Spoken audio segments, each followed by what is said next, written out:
Yeah, so I am here with James Pawelski. He is the Director of Education and a Senior Scholar at the Positive Psychology Center at the University of Pennsylvania. And he's the Executive Director of the International Positive Psychology Association. So we have been together at a consultation on the Theology of Joy as a Transformative Movement. And I have the pleasure of asking you a few questions for others to benefit. So you, James, you're a philosopher who is deeply involved in the world of positive psychology. Given that unique role that you have, how do you understand joy? How would you conceptualize joy? Well, John, I think it's a great question and one that admits of a lot of different answers. I think joy is a very complex part of human experience. And I think there are a lot of ways in which we experience joy in different contexts. One experience of joy that is particularly salient for me, one that I've explored in some of my writings, is the kind of joy that you might think of as kind of a mountaintop experience. You know, you've been hiking through the mountains and then suddenly you come to the top and you have this great vista. So using that as a metaphor, in various ways, various aspects of our lives, whether it be in terms of our understanding of the world, in terms of our relationships with other people, our experience in general, we can sometimes come across those moments where it seems like the world just kind of opens up and we can understand it or grasp it or feel it in a much richer kind of way, what I like to call an epiphanic experience. And then I think the challenge, sometimes those can be very powerful and strong experiences. They can be very surprising. Sometimes they come on without necessarily much warning or much presentiment. But then they don't last forever either. And so the question is, how can we integrate those moments, those experiences, what we've learned in with the rest of our lives? I see our lives as being not just a goal to get to the mountaintop and stay there forever, but a journey through the mountain range or through the territory, which includes mountaintops, it includes valleys, and I think there's a lot to benefit from experiences in each one of those elements of our experiential topography. And I think the flourishing life is sort of finding ways of integrating all of those in an extended narrative. It's interesting the way that I like your term, the topography, you know, of flourishing or of joy. Well, I think in a moment we'll turn more to the lower points in that, but why is it significant? From your vantage point, why is it significant to give attention to the higher the heights or the places of joy vis-a-vis the lower areas? Yeah, you know, I think a lot of times we're just sort of more naturally attuned to problems in our lives. That problems generally scream at us. We know when we have a flat tire pretty quickly, and we know we need to do something about it. There's evidence too from psychology that we have this negativity bias. We focus on things that are out of whack, that are out of line, that might cause problems. And there's certainly a reason for that. It's very important to know when something might go wrong that could be life-threatening or a danger to your health or to others. And yet, that's not all of experience. That's not all of life. So sometimes it can be beneficial, I think, intentionally to focus on opportunities, to focus on possibilities, to focus on not just the worst things in life, but the best things in life. After all, I think when we get to the end of our lives, I don't think we're just going to be looking back saying, wow, I put out a ton of fires, or we avoided all those potential catastrophes, right? But what are those moments when we really were able to connect with others or to feel connected with experience, you know, writ large? So I think I think we need to spend some time intentionally exploring things like joy, other kinds of positive experiences or strengths and so on, to kind of balance that out. Now, by the same token, just as I think problems are only part of our world and an important thing to focus on, so I think opportunities and possibilities are part of our world and an important thing to think about. But I think trying to think about those both in an integrated kind of way, not just about the worst things in life, not just about the best things in life, but how can we lead the best life we can, given the topography that we find ourselves in. So to my mind, joy can get lost in suffering if all we're looking at is problems and their alleviation, it could potentially become overemphasized if we lose sight of some of the unfortunate realities in our world.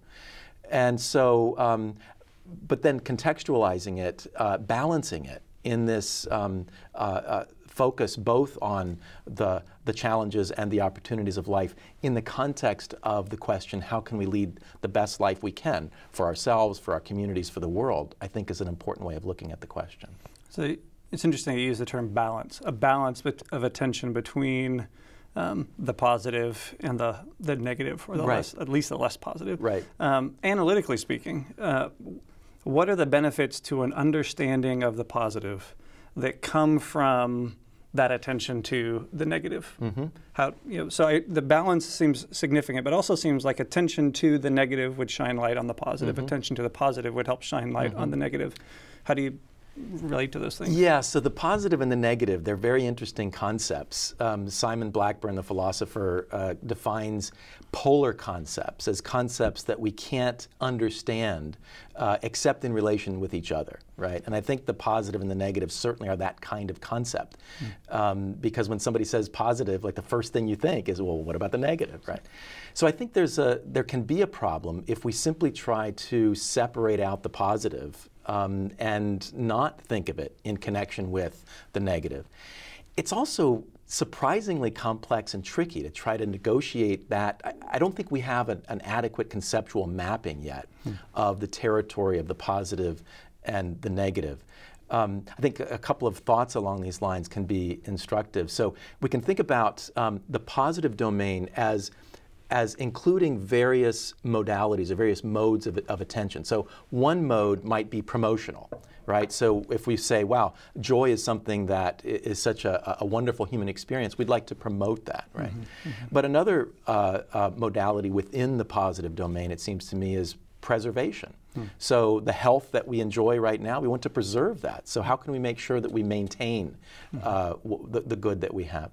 And then, of course, we want to prevent the negative from coming. And so prevention is an important activity as well. And then when we do experience things that are aversive, we'd like to mitigate those, right? I consider all four of those dimensions, the promotional, the preserving, the prevention, and the mitigative, to be positive.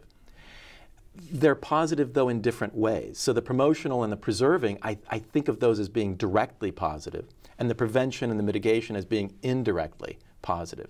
Now, all of that is different from the negative, where we might say malevolence would be promoting the negative, right? Entrenchment might be a kind of hanging on to the negative. Obstruction might be getting in the way of the positive.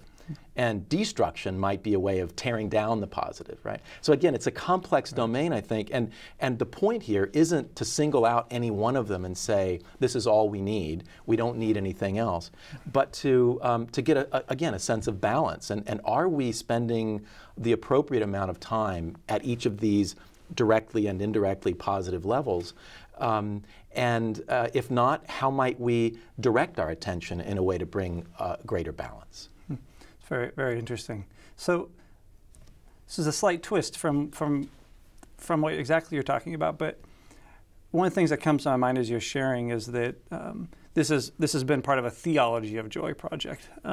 When you think about these dynamics with an interface with religion, how does that play games with things? Do you feel like the addition of a religious orientation or a normative dimension to these questions doesn't change things at all, or does it add something that's significant, or is it integrative of the kinds of challenges you're talking about?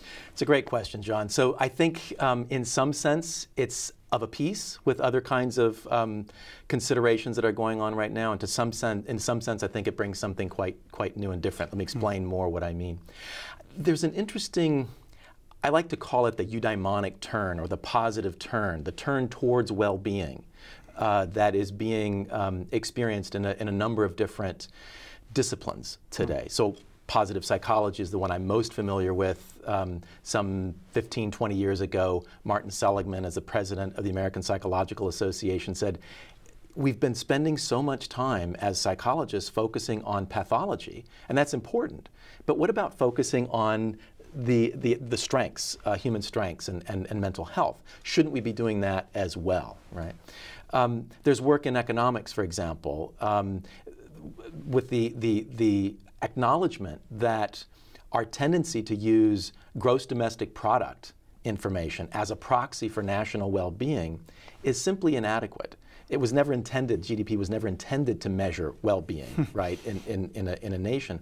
So the UK and other countries, Bhutan, for example, are measuring well-being at a national level, right?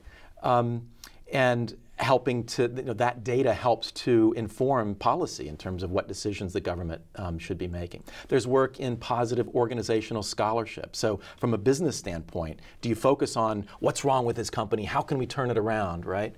Or do you also balance that approach with thinking, what's great about this company? What assets do we have? Why are people really so loyal, to this, to this team?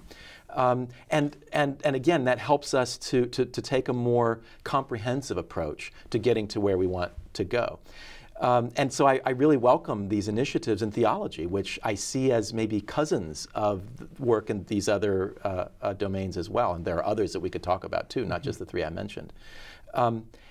So I think there's a similarity there, and yet I think there's a uniqueness, which is why it's delightful to see when any field or any discipline begins to explore this turn, what is it that they themselves can bring to this discussion, to human experience, to the quest for meliorism, for making life better, for questing after the good life, however you want to put it. And clearly, theology has a lot to contribute. Not only is it such an area with such rich traditions, but it's closely connected to some of the main belief systems and practices, the places so many people turn to for guidance about how to live life and how to live it well, how to live it better, how to improve one's life, making moral decisions and so on. So I think that theology is placed in this wonderful position to be able to use its own methods, its own perspectives, its own tradition, to make a contribution that no other discipline quite is in the position to be able to make. And then bringing that together, though, with what's coming out of psychological research or what comes out of economics perspectives on this, or business, organizational scholarship, I really look forward to not only what the Theology of Joy will contribute, but also to how that will be integrated into this large, broader, positive turn or eudaimonic turn, I think, that we're experiencing today. No, that's fabulous. Thank you. I'm reminded of a moment in our conversations when you cited one of the last sentences in Alan Wolf's contribution regarding a contrast between a more kind of thinly dispersed kind of notion of joy or emotion and a thicker, more robust or immediate kind of experience. And in your imagery of topography, I found myself thinking, how does that work? The mountaintop and the valleys.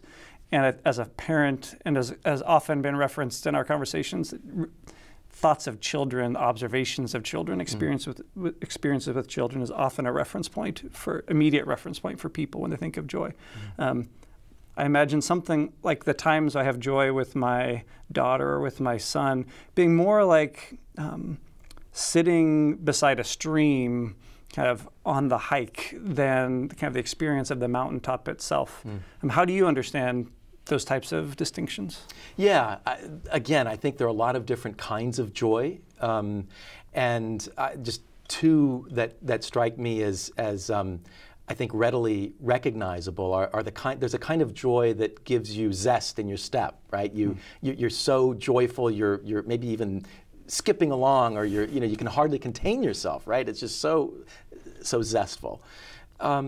There's also the kind of joy that might actually bring a tear to your eye, and more of a reflective kind of joy where you're just kind of marinating in it, maybe soaking it up somehow. And again, I think that's one reason why I'm so excited about this decision to study joy more explicitly, because when we use that term. In a sense, everybody knows what it means. And in a sense, none of us really do, in the sense of knowing what the full range of it is, right? And so again, I want to emphasize this notion of balance or the full range, the whole picture. And I think that in the sense of children, my wife and I have a boy, Liam. He's almost 4 years old. He's 3 3/4, he will tell you. Nice. And we certainly want him to be able to experience a range of joys, as well as other experiences as well. And to know what is appropriate for the circumstances. So there are times when his joy is a little more zestful and energetic than might be appropriate for the kinds of tasks that he's engaging in. And so to know, again, how to integrate the wonderful feelings, the wonderful experiences that we have with a longer life course, a longer perspective. So I think one of the things that we'll want to be clear about in the study of joys is we're not, this isn't just defending, mania or ecstasy that's not contextual, right? Nor is it strangling these kinds of experiences that can be so meaningful in people's lives, but rather it's looking at them, investigating them, studying them, celebrating them, and then working to find, working together to have a dialogue about how we might learn, again, as individuals, as communities, as a world, to integrate those even more effectively into our lives and our human experience. Well, I feel like you've foreshadowed a lot of what's ahead of us, right? This is going to be a long journey of wrestling with joy. And you've also immediately put in front of us the reality that while we all tend to have an immediate recognition of joy, what that is, the more you look at it, the more you wrestle with it, its diversity kind of emerges. And one of the things I'm hearing from you is its connection to the depths of life and of experience.